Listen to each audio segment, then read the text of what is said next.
¿Cómo está? Un gusto saludarle, gracias por ser parte de esta entrevista a fondo. Hoy con un personero que es de la región, con una persona que ha sido consejero regional, que es presidente del Centro de Estudios Regionales y que además vamos a conversar también sobre este tema, 50 años militante de la democracia cristiana. Y hago esta introducción porque lo importante de todo esto es que él siempre ha estado a la cabeza de grandes proyectos de descentralización para nuestra quinta región. Me refiero a Manuel Tovar, ex consejero regional también hace algunos años. ¿Cómo está, Manuel? Un gusto tenerlo acá en Quinta Edición en esta entrevista a fondo. Muchas gracias, Bernardo, por invitarme a este prestigioso programa que lo ve mucha gente en nuestra región. Así que muchas gracias por esta posibilidad de conversar. Bueno, la idea justamente hoy es conversar sobre región, sobre regionalismo, sobre la próxima elección de gobernadores regionales, sobre partición de la región, bueno, de este y muchos temas más. Y por supuesto que con sus 50 años como militante de la DC no podemos dejar de conversar de lo que está ocurriendo actualmente con este partido hoy en la oposición. Partamos conversando sobre el Centro de Estudios Regionales, en qué se encuentra en este momento esta institución que fue creada justamente para llevar diversos temas relacionados con la descentralización y con nuestra quinta región. Mire, en la Agenda 2018 nosotros contemplamos en este primer semestre la realización de dos proyectos. Uno que tiene que ver con la educación cívica regional, que tiene por objetivo entregar el conocimiento, la experiencia que tienen los propios actores sobre la institucionalidad de la región. Y el otro proyecto es un proyecto que tiene el mismo propósito, son talleres que están realizándose en Valparaíso como en Viña del Mar, en organizaciones comunitarias, en organizaciones, juntas de vecinos, centros de madres, etcétera, organizaciones que tienen que ver con la sociedad civil. Y el propósito es el mismo, enseñarle e informarle a la comunidad respecto de lo que son las funciones, las atribuciones, la constitución del gobierno regional. Eso es una tarea que tenemos, que el primer proyecto es un formato audiovisual. Ahí te Claro, entregué que aquí tenemos una justamente copia del una DVD. copia del DVD. Dice, Son este 8 proyecto ha módulos. sido financiado por el 2% del Fondo Nacional de Desarrollo Regional en Cultura. Tan Efectivamente, complicado, ¿no es cierto?, en el último tiempo por una serie de investigaciones, así es, pero aquí no con respecto a este proyecto, sino que con respecto en general a la Claro, entrega del fondo. estoy de acuerdo. Pero estos son proyectos bien interesantes.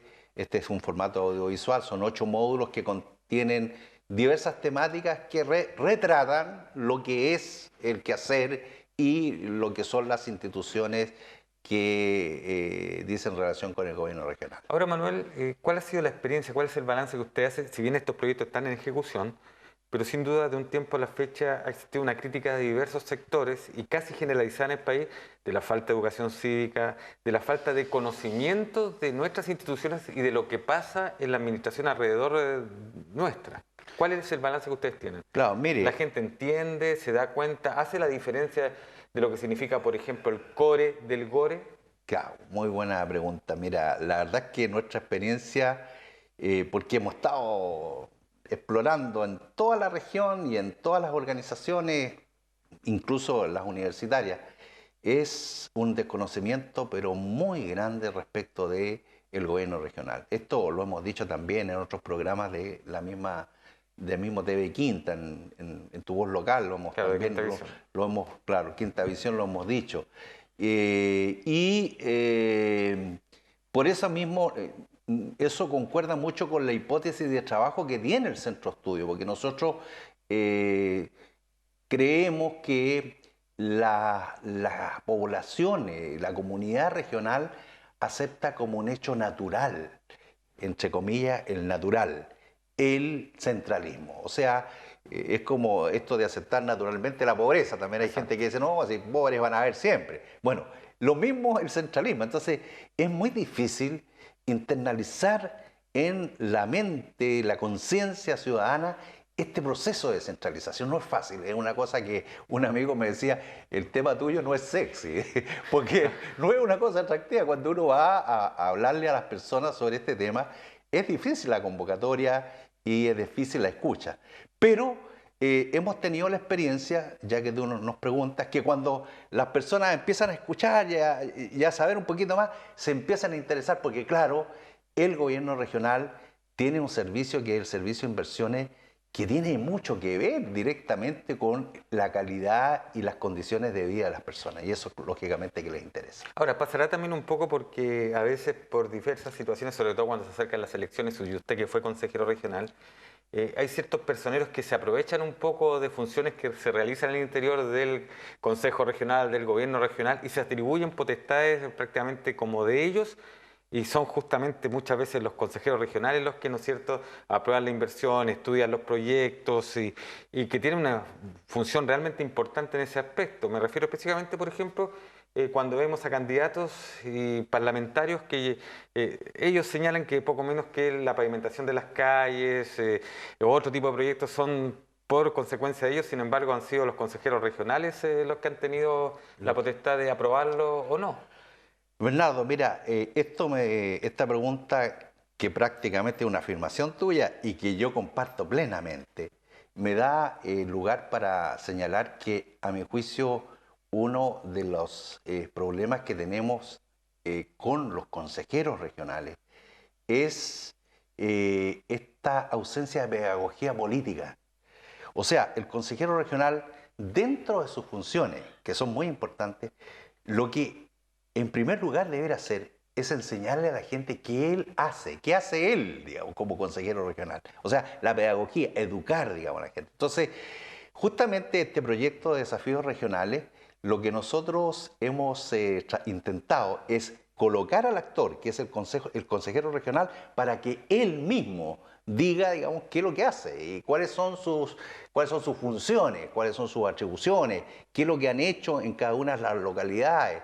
Entonces, eso es muy interesante y nosotros estamos promoviendo, yo acabo de estar en Santiago en una reunión nacional de consejeros regionales en donde justamente he propiciado esto de la pedagogía política en la educación cívica en el tema regional, porque la gente, digamos, cuando ve un consejero, algo ya sabe de él, escucha más, digamos, ¿no es cierto?, lo que él puede decirle y lo que él puede transmitir como actor principal, digamos, de estas decisiones importantes en materia de inversión que se toman. Entonces, nosotros somos partidarios que el tema de la pedagogía política es una función muy importante que se ha perdido, lamentablemente. Fíjese que también esto pasa con las municipalidades. Claro. Los concejales también deberían estar, digamos, en esta cosa, porque la gente poco entiende, porque usted mismo lo dice, hace tiempo que se perdió esta función importante de la educación cívica. Ahora, Manuel, con respecto a lo mismo, sigamos hablando del Consejo Regional. eh, Se dio la particularidad de que esta elección pasada fue la segunda democrática, ¿no es cierto?, para los consejeros regionales. Y como ocurre en el país, cambia el mapa electoral e ingresa, ¿no es cierto?, un grupo de jóvenes que tiene que ver con el Frente Amplio. Desde afuera, con su experiencia anterior y desde el punto de vista regionalista, ¿le ha hecho bien este ingreso de esta gente joven al Consejo Regional, considerando lo que usted señala y que creo que es una crítica que no solamente se hace a ciertos niveles, sino que también se escucha a muchos rangos en cuanto a que el consejero regional muchas veces no está preparado técnicamente para ejercer la labor? Mire, la verdad es que a veces uno va al Parlamento y también puede tener la percepción que muchos diputados y muchos senadores no están preparados para ejercer la función. Y lo mismo se puede decir con todo tipo de autoridades. Entonces, eso es algo que tenemos que considerar como un hecho de la causa. ¿Ah? Ahora, yo creo que la inclusión del Frente Amplio en la política nacional es muy positiva. Pensemos que prácticamente ahí hay una suerte de voz de una generación que entra al escenario político y que tiene otras percepciones muchas veces de la realidad, otras aspiraciones que tienen más que ver, digamos, con el mundo que les ha tocado vivir, que muchas veces ha sido distinto a las antiguas generaciones. Creo que la diversidad en la política, el pluralismo en la política es algo esencial a la democracia. O sea, si no aceptáramos que alguien diverso entrara, digamos, con su voz propia, con identidad propia a el escenario político, estaríamos desdiciéndonos de lo que queremos en realidad con legitimar, digamos, el sistema democrático. La idea de la democracia es que haya diferencias, pero que nos respetemos y que procesemos esa diferencia, digamos, en paz ¿Y y usted en ve ese armonía. respeto, ve esa diferencia que se ha procesado como corresponde? Bueno, está bien eso, don Bernardo es muy agudo en sus preguntas.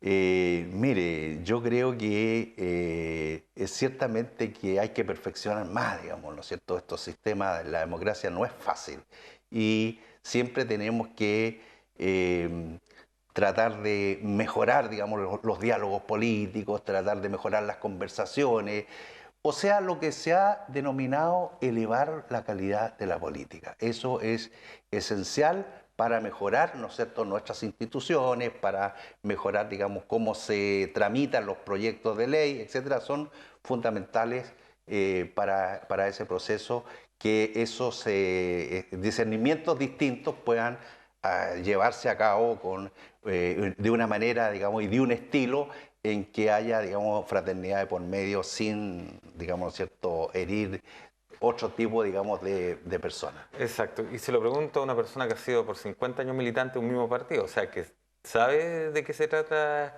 este tema, que ha estado, ¿no es cierto?, en la trinchera del gobierno como también en la trinchera de la oposición, a usted, Manuel Tovar. Y ya que estamos hablando de este tema regionalista, hablemos también del proceso de descentralización. ¿Qué tiempo que venimos escuchando esto? ¿Cuántas veces hemos conversado lo mismo? ¿Cuántos seminarios? ¿Cuántos encuentros? Ya. Comisión incluso descentralizadora en el gobierno pasado. Ahora, Hemos avanzado. ahora va a haber un nuevo seminario el 9 de junio en Quillota que lo prepara y lo organiza el intendente con la Fundación Chile Descentralizado Capítulo Quinta Región, el alcalde Mella, y se va a hacer en el nuevo Centro Cultural a partir de las 9. Y ¿Hemos avanzado? yo creo que sí. ¿Pero qué nos falta? Yo creo que sí, pero nos faltan algunas cosas que son muy importantes. Yo quiero nombrar dos nada más, porque Si faltan no, muchas cosas, no, digamos, y si y no tendríamos esta es que una estar cátedra, ¿no? conversando Claro, horas de claro. horas. Claro. Yo creo que hemos avanzado mucho, sobre todo en el tema de las elecciones de las autoridades regionales. Pero falta la ley de rentas regionales, que claro, usted fija objetivos, usted aumenta competencias, funciones, atribuciones, pero si usted no correlaciona eso con la necesidad de financiar esos objetivos a través de los proyectos de inversión, entonces no estamos avanzando nada. Y la presidenta Bachelet se comprometió a enviar este proyecto de ley varias veces, digamos, yo la escuché en la cuenta pública que vamos a ¿Sí? tocar de escuchar al presidente Piñera ahora, y lamentablemente, digamos, eso No se cumplió. no se cumplió. Eso es un punto uno. Y un Perdón, punto, con sí, respecto a lo mismo. Usted señala, Manuel, de que, claro, hemos avanzado en la elección. Efectivamente, consejeros regionales electos popularmente, hoy los consejeros regionales eligen su propio presidente, ¿no es verdad?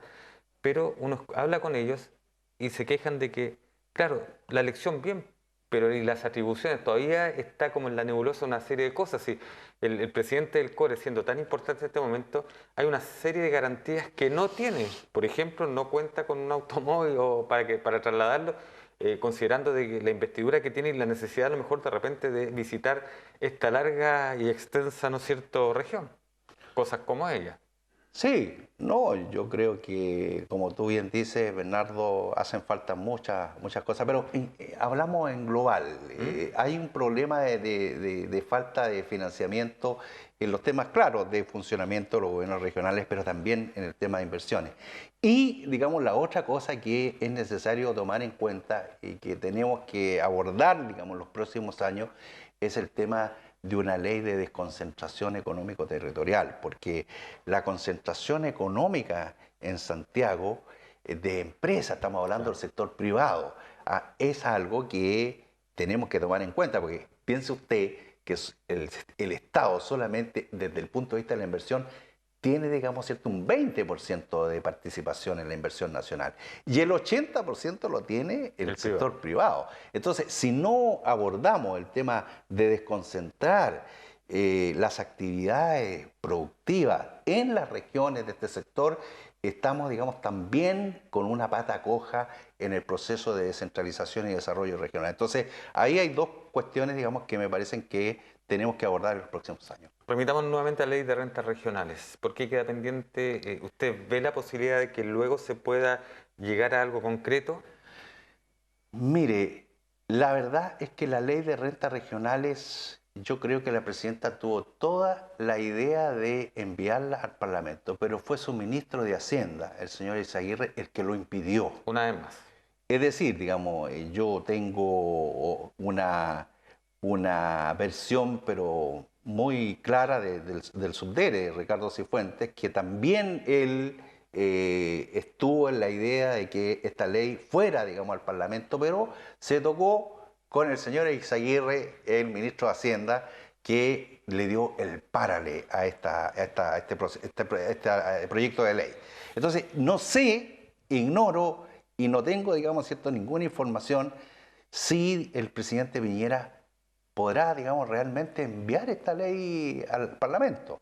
No obstante lo cual, tengo que decir que parte de los temores que hay respecto a esta ley es, digamos, de los sectores privados. Pero el sector privado, recuerde usted que hace poco una Cámara de Comercio y también la gente de la construcción han elevado propuestas para el efecto de incluirla en la ley de renta regional. O sea, el sector privado tampoco, digamos que no está renuente a esta ley. De manera tal que yo confío en que hagamos un buen diálogo, una discusión importante para ver, digamos, cómo le echamos para adelante con esta ley de renta regional. Ahora, ¿de qué forma se pueden interponer propuestas como, por ejemplo, el alcalde Char, que quiere una ley Valparaíso, que corresponde a una comuna que es una de las principales comunas de la región, pero que de alguna manera, ¿no es cierto?, teniendo esta región un carácter portuario por San Antonio, por Valparaíso, por Quintero, por el sector de Petorca, y quizás en los Andes por el Puerto Seco, ¿no es cierto?, pero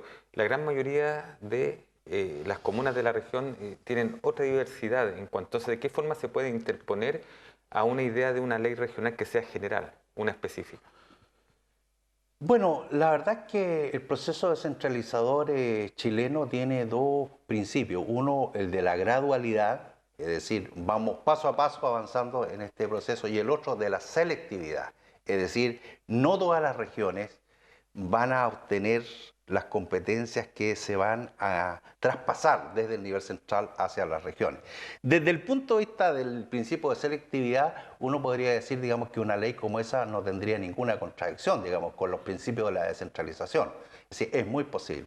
Ahora, yo veo la ley Valparaíso, la verdad es que yo no la he estudiado, pero a todo el que me ha querido escuchar, hace mucho tiempo que he estado pregonando la idea de que en todas las ciudades patrimoniales latinoamericanas y seguro, digamos, en Europa, existe una ley, digamos, de ciudades patrimoniales y no en Valparaíso. Entonces, yo creo que el foco de esa ley debería ser la defensa del patrimonio, ¿ah?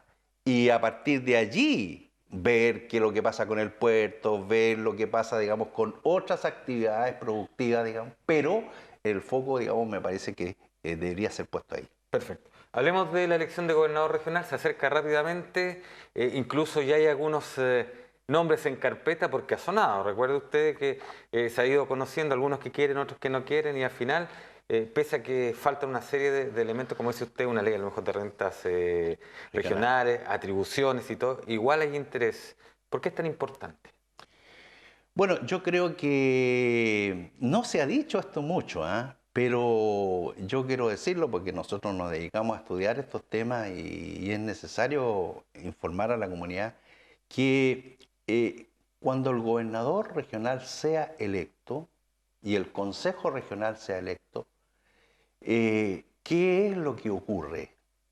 Lo que ocurre ahí es que vamos a cortar los lazos con el presidente de la República. Ya el gobierno regional no va a depender más del nivel central. Esto es igual a la municipalidad. El alcalde y los concejales no dependen del nivel central, no tienen ninguna relación jerárquica. En cambio, hoy día, cuando usted tiene un intendente que es designado por el presidente de la República, hay una un lazo jerárquico y por lo tanto somos dependientes, incluso somos vistos como, el gobierno regional es visto como un servicio y los servicios, usted sabe, son todos bajo la félula del presidente de la República, a través de los ministerios y de los servicios nacionales. Entonces, ¿qué es lo que pasaría? En primer lugar, que cuando se elija el gobernador regional, ya todas las autoridades van a ser independientes del poder central, requisito básico para la descentralización. Sin eso no podemos hablar de descentralización, porque ¿cómo vamos a hablar de descentralización cuando el intendente es designado por el poder central? Sin embargo, Manuel, hay otra figura que colocan al lado. Sí. Muchos dicen, echa la regla, echa la trampa, ¿no es cierto? Es un viejo dicho nacional. Pero resulta que aquí surge la figura del delegado presidencial, que prácticamente va a tener la misma atribución que hoy tiene el actual intendente, en comparación con esta figura de gobernador regional. ¿Se van a topar? ¿Es bueno que existan estas dos figuras? ¿Cuál es su posición frente al tema? Claro.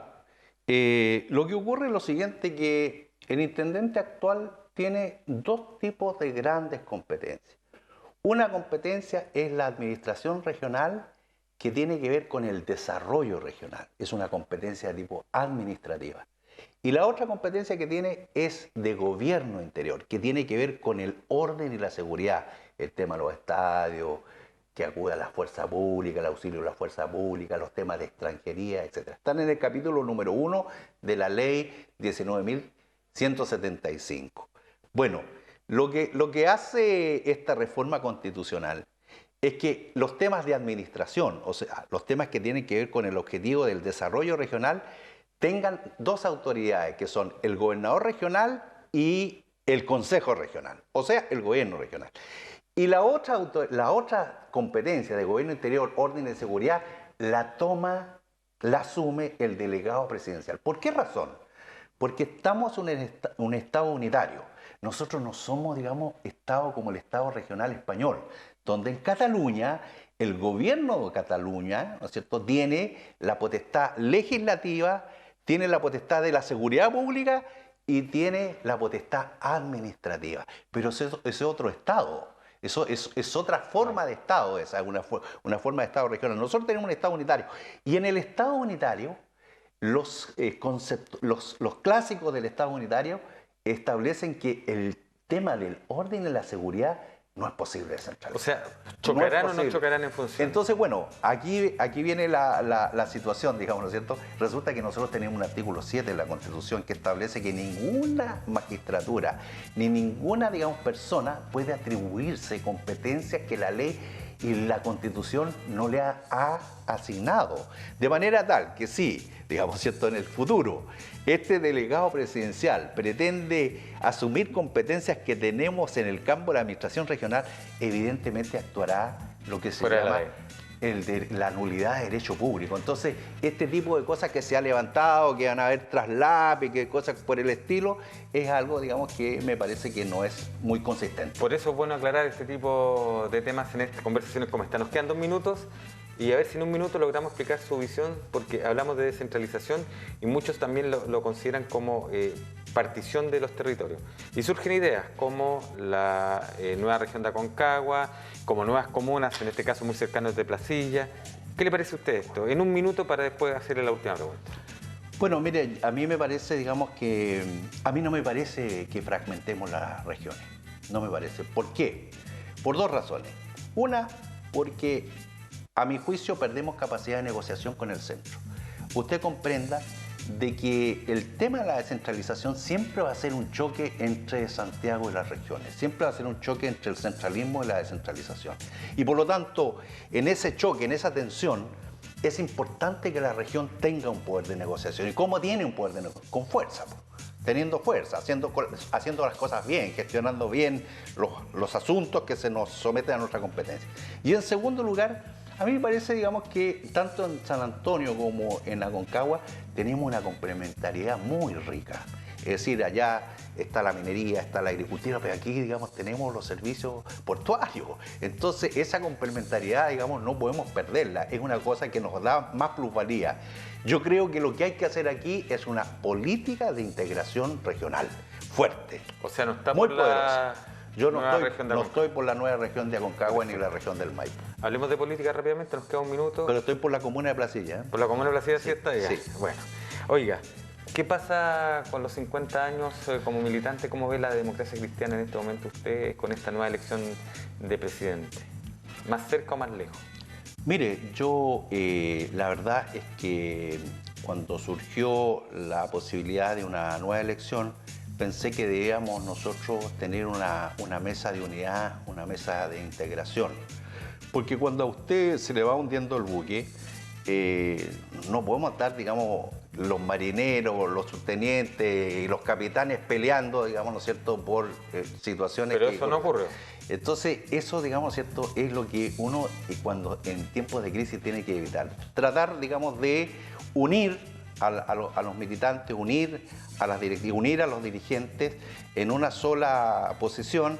Y me parece, digamos, que el triunfo de Huachaín es representativo de ese anhelo, de unidad y de, digamos, ¿no es cierto?, colocar un rumbo, luego que vamos a tener un congreso ideológico que va a fijar ese rumbo, y luego pensaremos en las políticas de alianza que se acerquen más a nuestras proposiciones y nuestra oferta política como proyecto político que se debe nuevamente renovar en la democracia cristiana. Bueno, es un gusto tenerlo acá, conversar con usted estos temas, porque sin duda uno de los objetivos también de nuestro canal es ir educando, es ir dando a conocer diferentes ideas y planteamientos sobre temas de interés regional.